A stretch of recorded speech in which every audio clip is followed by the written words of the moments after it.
नीतीश कुमार के ऐतिहासिक फैसले पर अब राज्यपाल ने भी मुहर लगा दी है। दरअसल बिहार के राज्यपाल राजेंद्र आर्लेकर ने बिहार में नए आरक्षण बिल को मंजूरी दे दी है। राज्यपाल के हस्ताक्षर के बाद बिहार में एससी, एसटी, ईबीसी और ओबीसी के लिए आरक्षण का दायरा बढ़ गया है। इस बिल को नीतीश कुमार ने विधानमंडल में पिछले दिनों शीतकालीन सत्र के दौरान पास किया था। सामान्य प्रशासन विभाग शुक्रवार की देर शाम इसको लेकर गजट प्रकाशन करेगा। गजट प्रकाशन होते ही इसे लागू कर दिया जाएगा। बता दें कि शीतकालीन सत्र में ही नए आरक्षण बिल को पास किया गया था। जानकारी के लिए यह भी बता दें कि बिहार विधानसभा के शीतकालीन सत्र के चौथे दिन पिछले गुरुवार यानी 9 नवंबर को आरक्षण संशोधन विधेयक 2023 पेश हुआ था, जिसे दोनों सदन सर्वसम्मति से पास किया। इसमें आरक्षण का दायरा बढ़ाकर 75% करने का प्रावधान है। राज्य के मुख्य विपक्षी दल बीजेपी ने भी बिल को अपना समर्थन दिया था।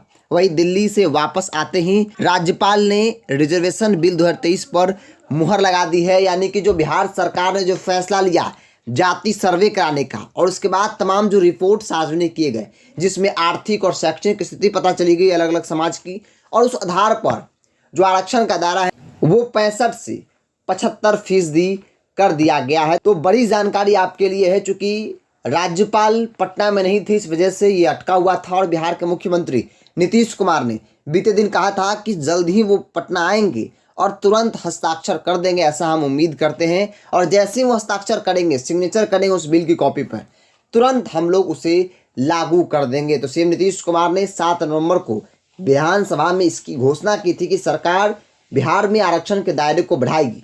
50% से इसे 65% उससे ऊपर ले जाएंगे। कुछ आरक्षण 60% से बढ़ाकर 75% करेगी। मुख्यमंत्री के ऐलान के तुरंत बाद कैबिनेट की मीटिंग बुलाई गई। 2.5 घंटे के भीतर कैबिनेट ने प्रस्ताव पर मुहर लगा दी। इसके बाद इसे शीतकालीन सत्र के चौथे दिन 9 नवंबर को विधानमंडल के दोनों सदन में रखा गया। दोनों सदनों से पारित करा दिया गया। अब सवाल है कि नए प्रावधान के हिसाब किसे कितना आरक्षण मिल रहा है, ये भी हम आपको डिटेल में बता दे रहे हैं। दरअसल नए प्रावधान के बाद अनुसूचित जाति को 20%, अनुसूचित जनजाति को पहले 1% मिलता था, जो कि अब दोगुना कर दिया गया, यानी कि 2%। अति पिछड़ा जाति को 25% और पिछड़े वर्ग को 18% आरक्षण जो है वो अब मिलेगा।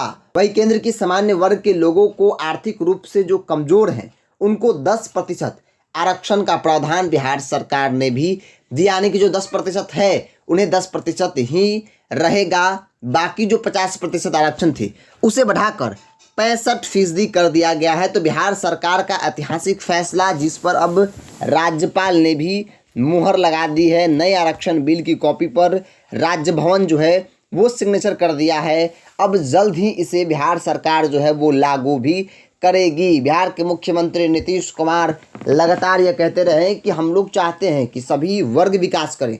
उनकी जो आर्थिक स्थिति है वो हम लोगों ने देख लिया, शैक्षणिक स्थिति क्या है, सामाजिक स्तर पर वो कितने मजबूत और कितने कमज़ोर है, कौन सा वर्ग किस तरीके से आगे बढ़ रहा है, तमाम चीज़ों की जानकारी बिहार सरकार के पास है।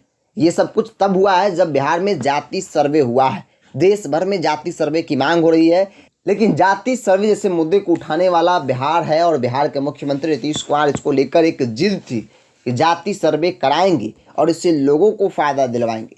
मतलब साफ था, सरकार का मकसद साफ था कि जाति सर्वे होगी तभी सब कुछ पता चलेगा और उस हिसाब से सरकार जो है वो बजट बनाएगी, योजनाएं तैयार करेगी। तो अब सब कुछ क्लियर हो चुका है। बिहार में जाति सर्वे के बाद आरक्षण बढ़ाने का फैसला लिया गया, जिस पर राज्यपाल ने मुहर लगा दी है।